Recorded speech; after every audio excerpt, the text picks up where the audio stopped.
जैसा कि आप सभी को मालूम होगा कि आरपीएफ कांस्टेबल का एग्ज़ाम 2 मार्च से शुरू होने वाला है। तो ऐसे में मैं आपके लिए जीके और जीएस के कुछ इंपॉर्टेंट क्वेश्चन लेकर आया हूं जो कि प्रीवियस ईयर में पूछे जा चुके हैं। तो एक एक क्वेश्चन बेहद ही इंपॉर्टेंट रहने वाला है, तो वीडियो को वॉच पूरा जरूर कीजिएगा। तो क्वेश्चंस में देख सकते हैं कि पहला क्वेश्चन में पूछा गया कि भारत का पहला परमाणु ऊर्जा संयंत्र कहां पर स्थापित किया गया था। तो यहां पर पहला परमाणु ऊर्जा संयंत्र पूछा गया है, कहां पर स्थापित किया गया था, किस शहर में स्थापित किया गया था। तो यहां पर देख सकते हैं ऑप्शन नंबर ए तारापुर बिल्कुल सही जवाब हो जाएगा, ऑप्शन ए। लेकिन सवाल उठता है कि आखिर तारापुर कहां पर स्थित है, किस राज्य में स्थित है। तो इसका जवाब हो जाएगा महाराष्ट्र राज्य में स्थित है, महाराष्ट्र राज्य में स्थित है। नेक्स्ट क्वेश्चन में पूछा गया कि निम्नलिखित में से कौन सा अनुच्छेद वित्त आयोग से संबंधित है। तो दिए गए अनुच्छेद में कौन सा अनुच्छेद हो जाएगा जो कि वित्त आयोग से संबंधित है। तो इसका जवाब हो जाएगा अनुच्छेद नंबर 280, ऑप्शन ए बिल्कुल सही जवाब हो जाएगा। नेक्स्ट क्वेश्चन में पूछा गया कि अनुसूचित जाति के लिए राष्ट्रीय आयोग खालिस्तान के तहत स्थापित किया गया था। तो किस अनुच्छेद के तहत अनुसूचित जाति के लिए राष्ट्रीय आयोग का स्थापना किया गया था। तो इसका जवाब हो जाएगा ऑप्शन नंबर बी, अनुच्छेद 338 के तहत अनुसूचित जाति के लिए राष्ट्रीय आयोग का स्थापना किया गया था। यहाँ पर देख सकते हैं अनुच्छेद 338 ए भी दिया गया है। तो ये कब सही होगा, जब यहाँ पर अनुसूचित जनजाति होगा तब यहाँ पर अनुच्छेद 338 ए बिल्कुल सही जवाब हो जाएगा। लेकिन यहाँ पर जाति पूछा गया, अनुसूचित जाति पूछा गया है, तो ऑप्शन बी बिल्कुल सही जवाब हो जाएगा। लेकिन अगर यहाँ पर अनुसूचित जनजाति पूछा जाता है तो यहाँ पर ऑप्शन ए बिल्कुल सही जवाब हो जाएगा, अनुच्छेद 338 ए। अगले क्वेश्चन में पूछा गया कि दक्षिणी रेलवे का मुख्यालय कहाँ पर स्थित है। तो दक्षिणी रेलवे का मुख्यालय कहाँ पर स्थित है। तो इसका जवाब हो जाएगा ऑप्शन नंबर डी, चेन्नई में स्थित है, चेन्नई में स्थित है। नेक्स्ट क्वेश्चन में पूछा गया कि भारत के संविधान के अनुसार राज्य का राज्यपाल बनने के लिए न्यूनतम आयु कितनी होनी चाहिए। तो यहाँ पर न्यूनतम आयु पूछा गया है। तो आपको बता दूं कि जो राज्य का राज्यपाल होता है वह प्रथम व्यक्ति होता है। वही अगर भारत का प्रथम व्यक्ति कौन होता है तो वो होता है राष्ट्रपति होता है। तो यहाँ पर पूछा गया है कि अगर कोई व्यक्ति राज्यपाल बनता है तो उसका न्यूनतम यानी कि कम से कम कितना उम्र होना चाहिए। तो इसका जवाब हो जाएगा 35 वर्ष होना चाहिए, ऑप्शन डी बिल्कुल सही जवाब हो जाएगा। इसके अलावा राष्ट्रपति का भी उम्र 35 वर्ष होना चाहिए, तब जाके यहाँ पर राष्ट्रपति बन सकता है। नेक्स्ट क्वेश्चन में पूछा गया कि राष्ट्रकूट वंश का संस्थापक कौन था। तो राष्ट्रकूट वंश का संस्थापक कौन था। तो इसका जवाब हो जाएगा दंती दुर्ग, ऑप्शन ए। नेक्स्ट क्वेश्चन में पूछा गया कि उकाई परियोजना खालिस्तान में स्थित है। तो उकाई परियोजना कहाँ पर स्थित है, किस नदी पर स्थित है। तो इसका जवाब हो जाएगा उकाई जो परियोजना है वह गुजरात में स्थित है, लेकिन किस नदी पर स्थित है। तो यह ताप्ती नदी पर स्थित है, ऑप्शन बी बिल्कुल सही जवाब हो जाएगा। नेक्स्ट क्वेश्चन में पूछा गया कि 24वें जैन तीर्थंकर कौन थे। तो यहाँ पर 24वें जैन तीर्थंकर पूछा गया है। तो आपको बता दूं कि जो जैन तीर्थंकर हुए थे वह 24 हुए थे, और जो 24वें थे वो अंतिम तीर्थंकर माने जाते हैं। तो यहाँ पर 24वें या फिर अंतिम तीर्थंकर कौन थे। तो इसका जवाब हो जाएगा ऑप्शन नंबर बी, महावीर थे, ऑप्शन बी। लेकिन यहाँ पर देख सकते हैं जो पार्श्वनाथ थे वे 23वें तीर्थंकर थे, और जो ऋषभ देव थे वह संस्थापक थे, जैन तीर्थंकर के संस्थापक थे, यानी कि जैन धर्म के संस्थापक भी कर सकते हैं ऋषभ देव को, जिसको आदिनाथ के नाम से भी जाने जाते हैं। नेक्स्ट क्वेश्चन में पूछा गया कि निम्नलिखित में से कौन केवल पादप कोशिकाओं में पाया जाता है। तो कौन सा ऑप्शन हो जाएगा जो कि प्लांट में केवल पाया जाता है। तो इसका जवाब हो जाएगा ऑप्शन नंबर डी, लवक, जो कि सिर्फ प्लांट में पाया जाता है, पादप कोशिकाओं में पाया जाता है, ऑप्शन डी। नेक्स्ट क्वेश्चन में पूछा गया है कि पेरिस किस नदी के किनारे स्थित है। तो पेरिस किस नदी के किनारे पर स्थित है। तो इसका जवाब हो जाएगा जो पेरिस शहर है वह सीन नदी के किनारे स्थित है, ऑप्शन सी।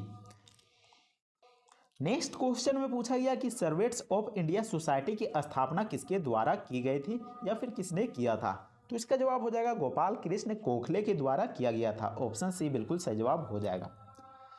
अगले क्वेश्चन में पूछा गया है कि खालिस्तान को परमाणु भौतिकी के जनक के रूप में जाना जाता है। तो किसको परमाणु भौतिकी के जनक के रूप में जाना जाता है, किस व्यक्ति को जाना जाता है। तो इसका जवाब हो जाएगा अर्नेस्ट रदरफोर्ड को जाना जाता है, ऑप्शन ए। नेक्स्ट क्वेश्चन में पूछा गया है कि हीराकुंड बांध किस नदी पर बना है। तो हीराकुंड बांध जो है वो किस नदी पर बनाया गया है। तो इसका जवाब हो जाएगा ऑप्शन सी, महानदी पर बनाया गया है, ऑप्शन सी। नेक्स्ट क्वेश्चन में पूछा गया है कि लिएंडर पेस का संबंध निम्नलिखित में से किस खेल से है। तो यहाँ पर लिएंडर पेस पूछा गया है, वह किस खेल से संबंधित रखता है। तो इसका जवाब हो जाएगा टेनिस से संबंधित है, ऑप्शन बी। नेक्स्ट क्वेश्चन में पूछा गया कि वायुमंडल में मौजूद जल वाष्प का माप है। तो जल वाष्प का जो मात्रा होता है वायुमंडल में उसको क्या कहते हैं। तो उसको आर्द्रता कहते हैं, ऑप्शन ए। नेक्स्ट क्वेश्चन में पूछा गया है कि किस महाद्वीप को विस्मृत भूमि के नाम से भी जाना जाता है, या फिर कौन सा ऐसा महाद्वीप है जहां पर मनुष्य नहीं रहते हैं। तो इसका जवाब हो जाएगा option number A, Antarctica, option A, Antarctica. अगले क्वेश्चन में पूछा गया कि भारत में पहली बार सोने के सिक्के खालिस्तान वंश द्वारा जारी किए गए थे। तो भारत में पहली बार यानी कि सबसे पहले सोने के सिक्के किस वंश द्वारा जारी किए गए थे। तो इसका जवाब हो जाएगा कुषाण वंश द्वारा, ऑप्शन सी, कुषाण वंश द्वारा। नेक्स्ट क्वेश्चन में पूछा गया कि महात्मा गांधी की अध्यक्षता में कांग्रेस का एकमात्र वार्षिक अधिवेशन हुआ था। तो आपको बता दूं कि राष्ट्रीय कांग्रेस अधिवेशन जो कि महात्मा गांधी की भी अध्यक्षता में की गई थी, तो उस अधिवेशन का नाम बताना है जिसमें कि महात्मा गांधी अध्यक्ष बने थे। तो इसका जवाब हो जाएगा बेलगाम अधिवेशन जो कि 1924 में हुआ था, ऑप्शन बी। नेक्स्ट क्वेश्चन में पूछा गया कि निम्नलिखित में से कौन सा द्वीप बंगाल की खाड़ी में स्थित है। तो कौन सा द्वीप हो जाएगा जो कि बंगाल की खाड़ी में स्थित है। तो इसका जवाब हो जाएगा अंडमान और निकोबार जो कि बंगाल की खाड़ी में स्थित है, ऑप्शन ए। नेक्स्ट क्वेश्चन में पूछा गया कि कुचिपुड़ी नृत्य की शुरुआत भारत के किस राज्य में हुई थी। तो कुचिपुड़ी नृत्य की शुरुआत भारत के किस राज्य में हुआ था। तो इसका जवाब हो जाएगा आंध्र प्रदेश राज्य में हुआ था, ऑप्शन डी। पहला क्वेश्चन में पूछा गया कि पटना बिहार में पत्थर की मस्जिद का निर्माण किसने करवाया था। तो पटना जो बिहार में स्थित है वहां पर पत्थर की मस्जिद का निर्माण किसने करवाया था, किसके द्वारा करवाया गया था। तो इसका जवाब हो जाएगा परवेज शाह के द्वारा पत्थर का मस्जिद का निर्माण करवाया गया था, ऑप्शन बी बिल्कुल सही जवाब हो जाएगा। नेक्स्ट क्वेश्चन में पूछा गया कि मुगल साम्राज्य की भूमि राजस्व प्रणाली के संदर्भ में खालिस्तान शब्द निर्धारित राशि थी। तो आपको बता दूं कि मुगल साम्राज्य के समय भूमि कर यानी कि भूमि से जो कर निकलता था, जो टैक्स निकलता था, उसको एक शब्द के जरिए कहा जाता था। तो उस राशि को क्या कहते थे, उस शब्द को क्या कहते थे। तो इसका जवाब हो जाएगा उस शब्द को जमा कहते थे, ऑप्शन डी, जमा कहते थे। नेक्स्ट क्वेश्चन में पूछा गया है कि बाबर को पहली बार 1530 ईस्वी में कहां पर दफनाया गया था। तो यहां पर पहली बार पूछा गया है, तो बाबर को 1530 में दफनाया गया था, वो भी पहली बार पूछा गया है। तो कहाँ दफनाया गया था। तो इसका जवाब हो जाएगा आगरा में दफनाया गया था, ऑप्शन सी बिल्कुल सही जवाब हो जाएगा। नेक्स्ट क्वेश्चन में पूछा गया है कि अकबर ने किस वर्ष कश्मीर को मुगल साम्राज्य में मिला लिया था। तो अकबर ने कौन से साल में कश्मीर को मुगल साम्राज्य में मिला लिया था। तो इसका जवाब हो जाएगा ऑप्शन नंबर सी, 1586 ईस्वी में कश्मीर को मुगल साम्राज्य में मिला लिया था, ऑप्शन सी बिल्कुल सही जवाब हो जाएगा। अगले क्वेश्चन में पूछा गया है कि तुकारोय का युद्ध जिसे बजौरा के युद्ध के नाम से भी जाना जाता है, इसके अलावा एक और नाम से जाना जाता है जिसका नाम है मुगल मार का युद्ध। तो मुगल साम्राज्य और बंगाल के सल्तनत के बीच हुआ था। तो जो तुकारोय का युद्ध हुआ था वह मुगल साम्राज्य और बंगाल सल्तनत के बीच हुआ था, लेकिन पूछा गया है कि कौन से वर्ष में हुआ था, किस वर्ष में हुआ था। तो इसका जवाब हो जाएगा ऑप्शन नंबर डी, 1575 ईस्वी में हुआ था, ऑप्शन डी बिल्कुल सही जवाब हो जाएगा। अगले क्वेश्चन में पूछा गया है कि निम्नलिखित में से किसे शाहजहां द्वारा सुल्तान बुलंद इकबाल की उपाधि दी गई थी। तो किसको दी गई थी। तो इसका जवाब हो जाएगा दारा सिकोह को दी गई थी। और आपकी जानकारी के लिए बता दें कि दारा सिकोह शाहजहां का बड़ा बेटा था, तो ऑप्शन ए बिल्कुल सही जवाब हो जाएगा। नेक्स्ट क्वेश्चन में पूछा गया कि शास्त्रीय भारतीय संगीत पर फारसी में सर्वाधिक पुस्तकें किसके शासनकाल में लिखी गई थी। तो शास्त्रीय भारतीय संगीत पर फारसी में सर्वाधिक पुस्तकें, तो कौन सा यहाँ पर लैंग्वेज में लिखा गया था। तो फारसी में सर्वाधिक पुस्तकें पूछा गया है, तो किसके शासनकाल में लिखा गया था। तो इसका जवाब हो जाएगा औरंगजेब के शासनकाल में लिखा गया था, ऑप्शन डी। नेक्स्ट क्वेश्चन में पूछा गया है कि दक्कन में मराठों द्वारा एकत्रित भू राजस्व का 25% को कहा जाता था। तो बता दूं कि दक्कन में मराठों द्वारा भू राजस्व का 25% दिया जाता था, तो उसको जो 25% दिया जाता था उसको क्या कहा जाता था? तो इसका जवाब हो जाएगा चौथ, ऑप्शन नंबर सी चौथ। नेक्स्ट क्वेश्चन में पूछा गया कि निम्नलिखित में से कौन मराठा वंश के प्रसिद्ध शासक थे? तो मराठा वंश के प्रसिद्ध शासक कौन हुए थे? तो इसका जवाब हो जाएगा छत्रपति शिवाजी महाराज, ऑप्शन सी छत्रपति शिवाजी महाराज बिल्कुल सही जवाब हो जाएगा। नेक्स्ट क्वेश्चन में पूछा गया कि निम्नलिखित विजयनगर शासकों में से किसने अपनी बेटी का विवाह फिरोज शाह बहमनी से किया था? तो यहाँ पर विजयनगर शासकों में से कौन सा ऐसा शासक था जो कि अपनी बेटी का विवाह फिरोज शाह बहमनी के साथ करा दिया था? तो कौन सा शासक था? तो इसका जवाब हो जाएगा ऑप्शन नंबर बी देवराय प्रथम ने, ऑप्शन बी देवराय प्रथम बिल्कुल सही जवाब हो जाएगा। पहला क्वेश्चन में पूछा गया कि विजयनगर साम्राज्य में व्यापारियों के स्थानीय समुदायों को खाली स्थान के रूप में जाना जाता था। तो आपको बता दूं कि विजयनगर साम्राज्य में व्यापारी थे, तो उन व्यापारियों के स्थानीय जो समुदाय थे उनको किस नाम से जाना जाता था? तो इसका जवाब हो जाएगा ऑप्शन नंबर सी कुदरै चेट्टिस के नाम से जाना जाता था, ऑप्शन सी। अगले क्वेश्चन में पूछा गया कि अनंत राज सागर टैंक का निर्माण खाली स्थान शासकों द्वारा किया गया था। तो अनंत राज सागर टैंक का निर्माण किन शासकों द्वारा किया गया था? तो इसका जवाब हो जाएगा विजयनगर शासकों द्वारा किया गया था, ऑप्शन ए सही जवाब हो जाएगा। नेक्स्ट क्वेश्चन में पूछा गया है कि मौलवी अहमदुल्ला शाह ने हेनरी लॉरेंस के अधीन सेना को पराजित कर निम्नलिखित में से कौन सी लड़ाई लड़ी थी? तो आपको बता दूं कि मौलवी अहमदुल्ला शाह और हेनरी लॉरेंस के बीच युद्ध हुआ था, जिसमें मौलवी अहमदुल्ला शाह हेनरी लॉरेंस के सेना को हरा देता है। तो आपको इस युद्ध का नाम बताना है, आखिर कौन सी लड़ाई लड़ी गई थी? तो इसका सही जवाब हो जाएगा ऑप्शन नंबर सी चिन्हाट की लड़ाई, ऑप्शन सी चिन्हाट की लड़ाई। नेक्स्ट क्वेश्चन में पूछा गया है कि राज तरंगिणी के लेखक कौन थे? तो राज तरंगिणी के लेखक कौन थे? तो इसका जवाब हो जाएगा कल्हण, ऑप्शन सी कल्हण बिल्कुल सही जवाब हो जाएगा। नेक्स्ट क्वेश्चन में पूछा गया है कि भारतीय संविधान ने देवनागरी लिपि में हिंदी को संघ की राजभाषा कब घोषित किया था? तो कब किया था? तो इसका जवाब हो जाएगा 1949 ईस्वी में किया था, ऑप्शन बी बिल्कुल सही जवाब हो जाएगा। नेक्स्ट क्वेश्चन में पूछा गया कि भारतीय संविधान की प्रस्तावना को किसने भारतीय संविधान की राजनीतिक कुंडली के रूप में वर्णित किया है? तो किसके द्वारा भारतीय संविधान की जो प्रस्तावना है उसको भारतीय संविधान की राजनीतिक कुंडली के रूप में वर्णित किया गया है?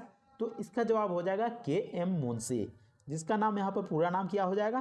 कन्हैयालाल मनिकालाल मुंशी, ऑप्शन बी बिल्कुल सही जवाब हो जाएगा। नेक्स्ट क्वेश्चन में पूछा गया है कि भारतीय संविधान की मूल प्रतियां किस भाषा में लिखी गई थी? तो भारतीय संविधान की मूल प्रतियां किस भाषा में लिखी गई थी? तो इसका जवाब हो जाएगा हिंदी और अंग्रेजी दोनों भाषाओं में लिखी गई थी, ऑप्शन डी बिल्कुल सही जवाब हो जाएगा। नेक्स्ट क्वेश्चन में पूछा गया है कि भारत के संविधान सभा की सदन समिति के अध्यक्ष कौन थे? तो कौन थे? तो इसका जवाब हो जाएगा option number A B Pattabhi Sitaramayya, option A बिल्कुल सही जवाब हो जाएगा। नेक्स्ट क्वेश्चन में पूछा गया है कि जीवी मावलंकर भारत की संविधान सभा के खाली स्थान के अध्यक्ष थे। तो किसके अध्यक्ष थे? तो इसका जवाब हो जाएगा कार्य समिति के वे अध्यक्ष थे, ऑप्शन बी बिल्कुल सही जवाब हो जाएगा, ऑप्शन बी। अगले क्वेश्चन में देख सकते हैं कि अनुच्छेद 48A के तहत पर्यावरण और वन्य जीवों की सुरक्षा और संरक्षण को भारत के संविधान में निम्न द्वारा शामिल किया गया है। तो देख सकते हैं कि अनुच्छेद 48A में क्या कहा गया है? तो अनुच्छेद 48A के तहत पर्यावरण, वन और वन्य जीवों की सुरक्षा के बारे में कहा गया है। तो यहाँ पर क्वेश्चन में पूछा गया है कि किस संविधान संशोधन के तहत अनुच्छेद 48A के तहत पर्यावरण, वन्य और वन्य जीवों की सुरक्षा का प्रावधान किया गया है? आखिर कितनवें संविधान संशोधन के द्वारा इसका प्रावधान किया गया है? तो इस सवाल का जवाब हो जाएगा ऑप्शन नंबर बी 42वें संविधान संशोधन के तहत, ऑप्शन बी। नेक्स्ट क्वेश्चन में पूछा गया है कि कानूनी मामलों पर राज्य सरकार को सलाह कौन देता है? तो कानूनी मामलों पर राज्य सरकार को सलाह कौन देता है? तो इसका जवाब हो जाएगा महाधिवक्ता, ऑप्शन बी महाधिवक्ता, और केंद्र सरकार को कौन सलाह देता है? तो इसका जवाब हो जाएगा महान्यायवादी। ऑप्शन ए हो जाएगा, केंद्र सरकार की अगर पूछा जाता है तो। और क्वेश्चन में यह भी पूछा जा सकता है कि महाधिवक्ता राज्य सरकार को कितने अनुच्छेद के तहत सलाह देता है? तो इसका जवाब हो जाएगा 165 अनुच्छेद के तहत देता है। नेक्स्ट क्वेश्चन में पूछा गया है कि भारत के वित्त आयोग का उल्लेख किस अनुच्छेद में मिलता है? तो भारत में वित्त आयोग का उल्लेख किस अनुच्छेद में मिलता है? तो इसका जवाब हो जाएगा अनुच्छेद 280 के तहत मिलता है। और वित्त आयोग का कार्यकाल कितने वर्षों का होता है? तो इसका कार्यकाल 5 वर्ष का होता है, 5 वर्ष का होता है। नेक्स्ट क्वेश्चन में पूछा गया कि भारतीय संविधान का कौन सा अनुच्छेद के तहत राज्य के जो महाधिवक्ता होते हैं उनको राज्य विधानमंडल में बोलने का अधिकार होता है? तो कौन सा अनुच्छेद हो जाएगा? तो इसका जवाब हो जाएगा अनुच्छेद 177 के तहत। ऑप्शन बी अनुच्छेद 177 के तहत। नेक्स्ट क्वेश्चन में पूछा गया है कि भारतीय संविधान के निम्नलिखित में से किस अनुच्छेद में उल्लेख है कि भारत का उपराष्ट्रपति राज्यसभा का पदेन सभापति होगा? तो किस आर्टिकल में उल्लेख है? तो इसका जवाब हो जाएगा अनुच्छेद 89 में, ऑप्शन ए। इसके अलावा आपको बता दो कि इसका और एक ऑप्शन हो सकता था, लेकिन यहाँ पर ऑप्शंस में नहीं दिया गया है। तो यहाँ पर अगर ऑप्शन में अनुच्छेद 64 दिया होता तो भी यहाँ पर सही जवाब हो जाता। तो ऐसे में यहाँ पर दोनों आंसर बिल्कुल सही जवाब हो जाएगा, चाहे यहाँ पर अनुच्छेद 64 हो या फिर अनुच्छेद 89 हो, दोनों ही यहाँ पर सही हो जाएंगे, क्योंकि दोनों में अनुच्छेद में यह उल्लेख देखने को मिलता है। अगले क्वेश्चन में पूछा गया है कि भारतीय संविधान के किस अनुच्छेद में विधानसभा और विधान परिषद के सदस्यों के वेतन और भत्तों का जिक्र है? तो किस अनुच्छेद में यह जिक्र किया गया है? तो इसका जवाब हो जाएगा अनुच्छेद 195 में यह जिक्र मिलता है। ऑप्शन ए बिल्कुल सही जवाब हो जाएगा। नेक्स्ट क्वेश्चन में पूछा गया है कि लोकसभा का सदस्य चुने जाने के लिए किसी व्यक्ति की आयु कितनी होनी चाहिए? तो यहाँ पर कम से कम कितनी आयु होनी चाहिए तब वह लोकसभा का सदस्य चुना जा सकता है? तो इसका जवाब हो जाएगा 25 वर्ष होना जरूरी है। ऑप्शन सी बिल्कुल सही जवाब हो जाएगा 25 वर्ष। नेक्स्ट क्वेश्चन में पूछा गया है कि पृथ्वी के सबसे नज़दीक का तारा जो कि सूर्य के अलावा कौन सा है?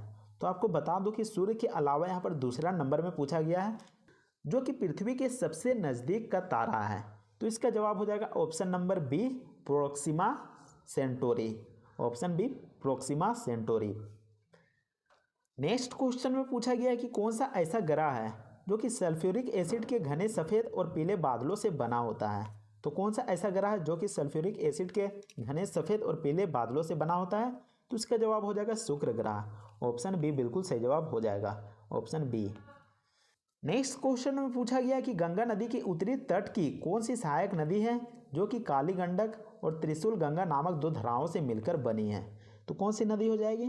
तो इसका जवाब हो जाएगा गंडक नदी। ऑप्शन बी गंडक नदी। अगले क्वेश्चन में पूछा गया कि विषु निम्नलिखित में से किन 2 तिथियों को पढ़ता है? आखिर कितने तारीख को, कौन 2 ऐसे तारीख हैं जिसमें विषु पढ़ता है? तो इसका जवाब हो जाएगा ऑप्शन नंबर बी 21 मार्च को और 23 सितंबर को। ऑप्शन बी बिल्कुल सही जवाब हो जाएगा। उम्मीद करते हैं कि आपको यह वीडियो पसंद आया होगा। अगर वीडियो पसंद आता है तो वीडियो को लाइक कीजिएगा और चैनल को भी सब्सक्राइब जरूर कर लीजिएगा। तो मिलते हैं नेक्स्ट वीडियो में, तब तक के लिए जय हिंद, वंदे मातरम।